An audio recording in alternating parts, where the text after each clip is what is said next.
Nasa kote ng pulisya ang isang babaeng nagbebenta umano ng baby online.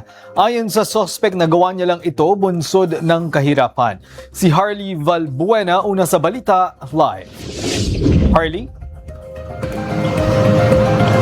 Greg, isang nanay ang naaresto sa Pasig City dahil sa iligal na pagbebenta online sa kanyang sariling anak sa halagang 8,000 piso.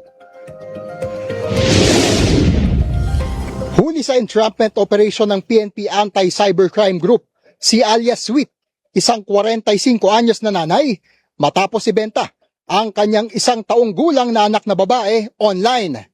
Ayon sa ACG, lantarang ipinost ni alias Sweet ang ibinebentang baby sa isang Facebook group.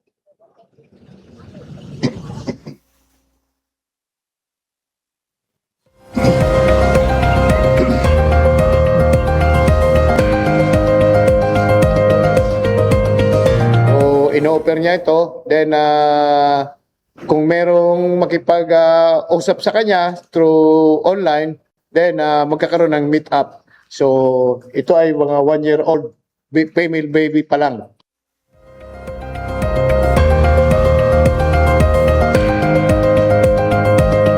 Ayon kay General Asueta, sinubukan umanong ibenta ni alias Sweet ang sanggol sa halagang 8,000 pesos.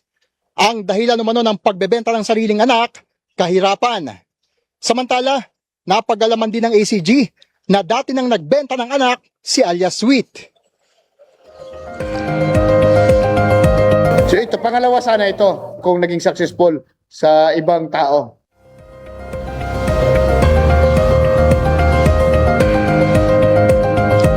Sa ngayon, ay inaalam na ng ACG kung sa pamamagitan din ng online ibinenta ng sospek ang nauna niyang anak.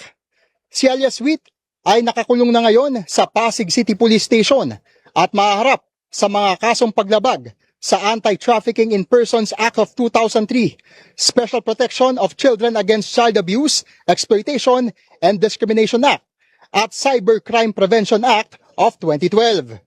Habang ang nasa gitna sanggol ay nasa pangangalaga na ngayon ng Pasig City Social Welfare Office.